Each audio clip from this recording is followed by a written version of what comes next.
Salut les potos, j'espère que ça va bien. Aujourd'hui, on va parler de ces tas de merde.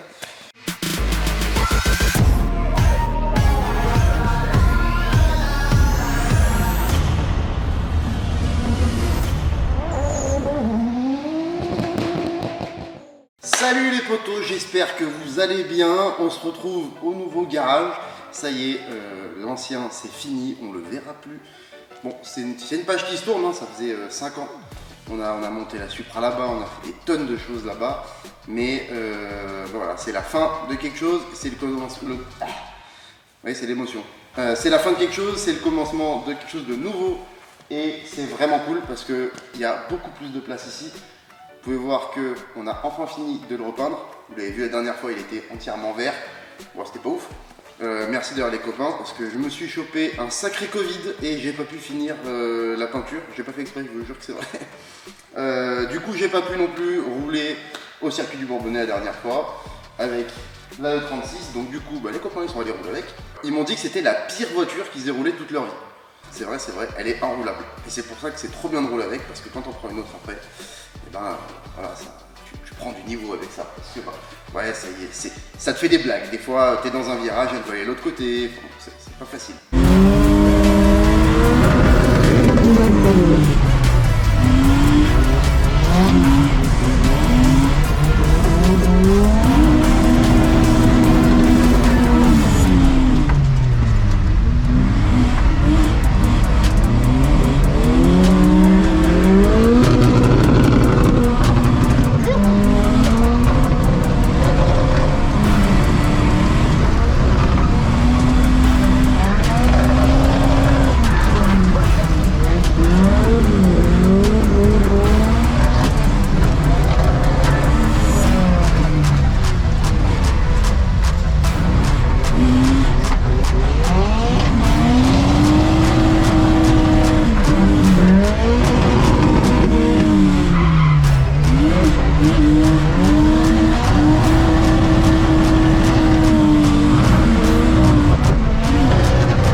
On a déjà parlé de la Z, on a vite fait, je vous ai montré un petit peu, je n'en ai pas dit plus.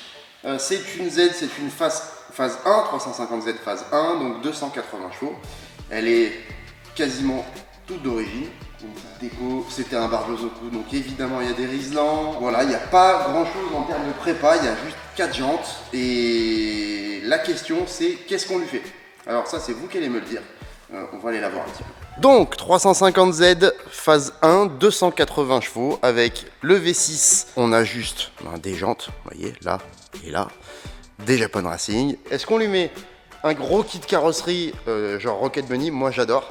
Avec une petite peinture peut-être gris très foncé et puis les jantes noires, ça pourrait être vraiment cool. Ah, moi je pensais à mettre un kit gros frein parce que d'origine c'est quand même des freins Brembo. D'expérience, de ce que je sais, ça freine bien, mais pas longtemps. Voilà, le problème des Z, c'est ça, c'est que le freinage, il s'essouffle assez vite, il chauffe, il devient tout mou, et là, ça marche plus. Donc, moi, je me dis quand même que peut-être que lui mettre des freins et des suspensions, ça serait la base. Des petites cales pour avoir un petit peu plus d'angle de braquage, mais juste des cales, rien d'autre. Et je pense que ça pourrait faire, je sais pas ce que vous en pensez, hein, mais à mon avis, une bonne petite caisse grip et drift. Ça pourrait être bien cool et plutôt joli. Peut-être changer aussi les feux, parce qu'ils sont un peu moches d'origine, et puis ils sont un peu opaques. Et puis voilà, sinon l'intérieur, vous voyez, il n'y a rien de ouf. Hein. Ah oui, volant à droite. Alors moi, ça me gêne pas du tout, mais je préfère. Il y en a qui aiment pas. Ah, ça c'est important. Le petit Omamori Barjozoku. Il y a la moitié de la ligne qui est dans le coffre. L'ancien proprio m'a dit qu'elle était tombée. Pas très grave. Voilà, donc qu'est-ce que je peux vous dire de plus sur cette Z? Rien de spécial, c'est surtout à vous de me dire dans les commentaires qu'est-ce que vous pensez, à votre avis, qu'est-ce qu'on fait dessus. Pour moi, pour résumer, un gros kit carrosserie sa mère, vraiment un truc vraiment énervé, je pense Rocket Bunny. 4 jantes noires, des bonnes suspensions, des gros freins et juste des petites cales pour un petit peu plus d'angle de braquage, peut-être un volant et un frein à main. Ça pourrait être pas mal. Le volant d'origine, c'est cool. Par contre, je sais pas si vous avez eu l'occasion de tester le son d'origine d'une 350Z. C'est tout un système Bose. Je pense que c'est le meilleur son que j'ai eu dans toutes les voitures que j'ai pu voir. Du coup, on en vient à l'allègement. C'est une voiture qui est lourde, la Z. Donc, est-ce qu'on l'allège ou est-ce qu'on l'allège pas? Moi, j'ai envie de vous dire que je vais pas trop l'alléger. En tout cas, je vais pas changer les sièges. C'est cool qu'ils soient confortables, réglables et tout. Et je vais pas enlever le son parce qu'il est juste absolument génial. Voilà, à vous de me dire si vous avez d'autres idées de quoi faire sur cette voiture.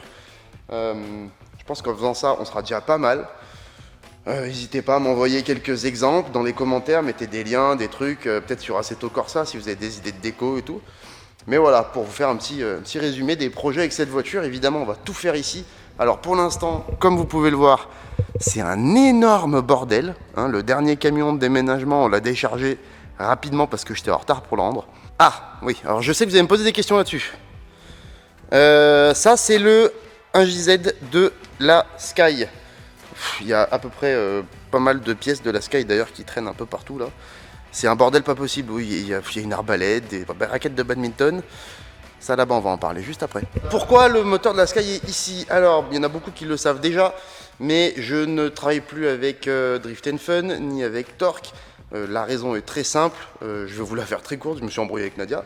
Et du coup, voilà, ça s'arrête là, je récupère ce qui m'appartient sur la Skyline. Nadia récupère la Skyline. Et puis voilà, c'est tout. On va pas épiloguer trop longtemps là-dessus. De toute façon, ça sert pas à grand chose. Donc, vous vous en doutez, vous ne me verrez plus chez Torque, à qui je souhaite beaucoup de réussite. Chez Drift & Fun non plus. Et puis, voilà, vous inquiétez pas, c'est pas les projets qui manquent. Et donc, j'ai récupéré tout ce qui m'appartenait sur la Sky. Donc, le 1JZ, pas mal de pièces, le faisceau, le calculateur et tout. Et il a fallu trouver dans quoi mettre tout ça. C'est vrai que bon, va falloir en faire quelque chose. Ouais, je suis parti en couille. En fait, du coup, on m'a proposé une voiture. C'est une voiture qui, d'origine, est équipée d'un 1JZ. C'est une voiture qui est une 4 portes. Dans l'esprit, ça ressemble pas mal à une Skyline 4 portes. Hein. Donc, ça va pas trop changer l'esprit. Et bon, là, moi, de mon avis, c'est que là, ça ressemble pas trop à grand chose. Il s'agit donc d'une Toyota Chaser JZX 81. Donc pour l'instant il n'y a pas de moteur. Hein. Je sais pas pourquoi il y a une clé dessus. Attends. Voilà, donc c'est une Tesla, hein, on est d'accord. Pour l'instant il n'y a pas de moteur, il n'y a pas de boîte, il n'y a rien. Ça ressemble... Bon, on va pas se mentir là comme ça, moi je trouve ça assez dégueulasse, hein, là comme elle est là. Voilà. Donc bon, elle est revenue vraiment pas chère, donc c'est cool. On va faire un petit tour à l'intérieur. Voilà. Alors, intérieur de porte décoré en marbre. C'est pas terrible, on va pas se mentir. Il y a un arceau complet qui est plutôt bien fait d'ailleurs. Ça mérite une petite peinture parce que c'est assez crado dedans. Voilà, il y a un ancien faisceau complet pour un JZ certainement. Là, il y a un petit dash avec plein de boutons, machin. Le petit dash défi qui est là, que je ne vais pas garder. Un petit mano, bon voilà. Il y a le frame. Hein. Alors lui, par contre, il est bien installé. Et il est purgé et tout. Donc ça, c'est cool. Il y a déjà un volant. Il y a déjà un joli baquet pilote Recaro. Alors le baquet passager, il est absolument pourrave. Et voilà, c'est à peu près tout ce que je peux vous dire en fait sur cette caisse. Il y a des jambes dessus, mais je suis pas fan. Je pense pas que je vais les garder. Voilà, hein, c'est Jean Kenol qui me l'a ramené. Merci Jean Kenol de Kenol Belgium. Si vous avez besoin d'huile, n'hésitez pas. Et puis voilà, qu'est-ce que je peux vous dire de plus? Vous pouvez voir ce logo. Alors c'est le logo, un vieux logo Toyota, je crois. Hein. Voilà. Donc ça ressemble à ça. Pas mal d'idées, pas mal d'idées. J'ai quelques petits projets pour cette voiture. Je pense qu'on peut en faire quelque chose. Donnez-moi vos idées à vous. Évidemment, bon, ça va être kit carrosserie. On va mettre le 1JZ dedans. C'est le moteur d'origine. Ça, c'est très pratique parce que on va pas s'emmerder la vie. On va jeter le moteur dedans. Il y aura juste, je pense, à adapter l'arbre de transmission puisque c'est une boîte BM. Mais à part ça, il n'y a pas trop de boulot. Moi, ce que j'ai envie de faire, c'est de la désosser complètement, de la faire sabler et repeindre le châssis, l'arceau et tout. Parce que là, c'est vrai que c'est pas très joli. Et pourquoi pas mettre un bon kit carrosserie. J'ai vraiment envie de faire un truc assez... Il y a deux solutions, voilà. Soit on l'a fait très Japan style, avec un kit carrosserie de JZX 80, de vieux Chaser, à l'ancienne, avec une déco qui part vraiment en couille, un intérieur, je sais pas, des sièges zèbres, léopard, c'est vous qui me direz. On va la faire ensemble, ça là aussi, c'est vous qui allez un petit peu décider aussi. Et ça, j'aime bien ça. Soit, vu que c'est une japonaise, bon, une Toyota, mais pas une Nissan, c'est une japonaise, que le moteur est un petit peu l'équipement que je vais mettre dessus, ça va être ce qu'il y avait sur la Sky. Est-ce qu'on déguiserait pas cette Toyota en Skyline? Ça ferait une Nissan fiable, ça serait incroyable. Je sais pas, dites-moi ce que vous en pensez. Bon, vous pouvez voir qu'il reste encore cette remorque à vider. Il y a tout dessus, hein. Le pont, il y a un siège. Ouais, c'est le bordel. C'est le bordel, c'est le bordel. Ah, il y a la remorque à moto, enfin voilà, c'est absolument bordélique. Mais c'est ça de déménager. Donc petit à petit, on s'approche du but, c'est-à-dire avoir un truc vraiment propre, bien aménagé et dans lequel on va pouvoir vraiment se remettre à construire des trucs, à bricoler des bagnoles et des motos et ça va être trop cool. Qu'est-ce que je voulais vous dire d'autre? Parce que bon, on est dimanche, voilà, je voulais vous faire un petit résumé. Moi, ce moteur, il m'excite vraiment quand je le vois. Je suis bien content quand même. Je suis bien content. Ça va être vraiment cool.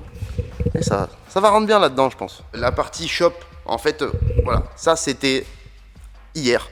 On a tout, avant-hier, on a tout remis en place temporairement parce que voilà, c'est un peu à l'arrache, c'est en attendant. Donc de quoi préparer les commandes. Vous pouvez voir que ici, là c'est sacrément le bordel. Vous voyez? Donc tout est là, ouais, c'est un peu le merdier. Donc pour ceux qui attendent encore des commandes, on en a envoyé déjà pas mal, hein, mais pour ceux qui en attendent encore, ça arrive les gars, ça arrive, c'était le temps de tout déballer, tout déplacer et tout. Ça a été un peu le bordel, puis ça allait assez vite, et en même temps, en plus il y avait d'autres choses à faire.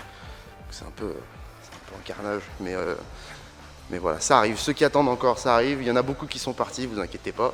Oubliez pas, parlez-moi de la Z, dites-moi ce que vous pensez pour le kit carrosserie, pour la petite prépa qu'on lui fait. Mais ça nous fait déjà deux jolis projets dans ce garage. Ça fait deux voitures quasiment à construire. Alors la Z, ça va être très léger et ça va être vraiment une prépa basique. La Chaser, par contre, ça va être là, il y a du boulot et ça va être super intéressant à faire à mon avis. Vous allez bientôt revoir la Supra. Il y a des petites choses à faire dessus. Ça va être pas mal.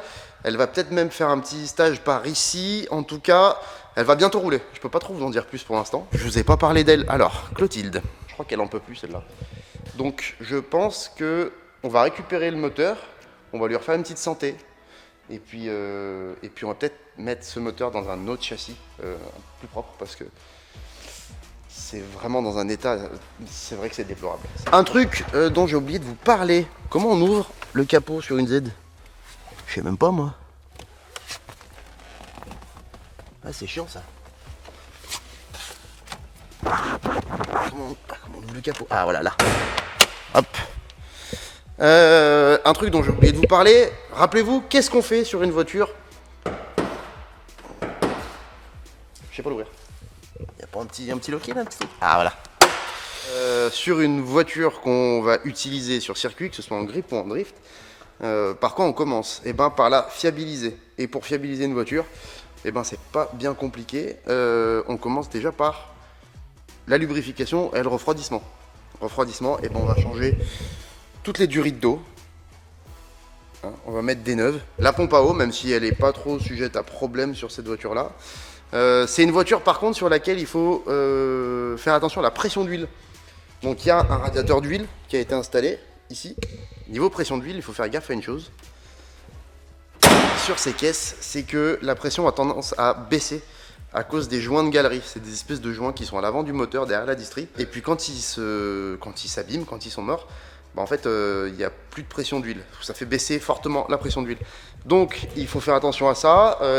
Tant qu'à faire, pour fiabiliser la voiture, on va les faire. On va faire les joints de galerie, on va faire la pompe à eau, on va faire toutes les durites d'eau. Et puis, bon, les bougies, toutes ces choses-là. Peut-être même les coussinets, pourquoi pas. Ah, non, ça par contre, vous voyez, je sens que les coussinets, ça peut peut-être être chiant. Parce que ça m'a... J'ai eu un petit relent. On a fait le tour, non? Bon, vous voyez qu'il faut ranger un petit peu. Il y a du rangement, il y a du boulot, faut installer le pont. Le pont, finalement, je ne l'ai pas vendu, vous savez pourquoi? Parce que j'avais oublié que à mon ancien garage, j'avais le 380. Et donc quelqu'un voulait me l'acheter. Et le jour où il est venu le chercher, on s'est rendu compte qu'il était en 380 et pas en 220. Et du coup, ben, il pouvait pas le prendre. Encore désolé à lui, je vais oublier. Voilà. Donc j'ai gardé mon pont. Peut-être qu'on en mettra un deuxième ensuite. Pour l'instant, il faut qu'on installe déjà celui-là et qu'on fasse de la place et qu'on range. Surtout, faut que je range beaucoup là. Maintenant que c'est bien joli et bien tout blanc, peut-être qu'on va mettre des dalles aussi par terre. Alors, les projets du garage, oui, c'est vrai qu'il y a quelques projets aussi. Les projets du garage, c'est peut-être de faire une mezzanine ici. Pour que ce soit un petit peu plus... gagner de la place, faire du rangement et tout, et mettre des dalles au sol. Et beaucoup d'éclairage. Je suis vraiment psychopathe de l'éclairage dans les garages. Donc, beaucoup d'éclairage. On va mettre des trucs à LED qui envoient de ouf, et puis ça sera cool. Donc, bravo à tous ceux qui ont participé à la Virtual Cup. C'était vraiment super cool. Gros niveau, gros niveau. Tout le monde était vraiment motivé en plus. Mais ça roulait très très fort. C'était assez hallucinant. En tant que juge, c'était même un peu stressant parce que c'est pas facile à juger une compète. Ça nous met un peu la place des juges au championnat. Et alors que là, c'est en virtuel. Donc, même nous, on avait du stress et tout sur les derniers runs. C'était vraiment trop cool. Bravo à tous les participants, à tous les pilotes, il y avait vraiment un niveau de fou. Bravo à ceux qui ont organisé, tous les copains de chez Switch et d'ailleurs qui ont aidé et organisé tout ça. C'était assez incroyable. Aux sponsors qui nous ont suivis, donc Oplit et Kenol. Et en parlant d'Oplit, on va bientôt parler d'un nouveau cockpit Oplit qui arrive à la maison. Il y a une petite nouveauté aussi pour Assetto. Je dis pas que c'est la M3 Banesport version Assetto Corsa reproduite tellement fidèlement qu'elle est assez troublante à rouler, tellement je retrouve la voiture. Mais je l'ai dit quand même. Voilà. Par contre, s'il pouvait recommencer à faire chaud, parce que là, avant de partir, j'allais oublier petite vidéo avec le poteau, le bouseux. Sa première sortie en drift, c'était un vrai kiff de partager ça avec lui. Et on a bien kiffé. Merci à Top Gear, grâce à qui on a pu faire cette journée. Et voilà, merci à HMC Loyac aussi, qui nous a permis de rouler, qui a sorti même sa Mustang. C'était vraiment trop cool. Alors, il y a une vidéo qui arrive d'ailleurs, pour parler de ça. Il y a la vidéo du bouseux qui est dans la description, donc n'hésitez pas à aller la voir, elle est vraiment cool. Et il y a une vidéo, moi aussi je vais en faire une, hein, ça arrive. Mais surtout, ce que je voulais vous dire, c'est que voilà, on lui a expliqué un petit peu ce qu'il fallait en termes de simulateur. Donc on lui a fait prendre à peu près la même chose. Un T300, un adaptateur, un frein à main et une boîte. Donc la base, hein. Vraiment le truc de base. Et il a passé pas mal de temps dessus. Il a un petit peu galéré au début. Et ensuite, ça vient. Et quand il a pris la voiture, vous allez voir dans sa vidéo qu'il a géré quasiment instantanément.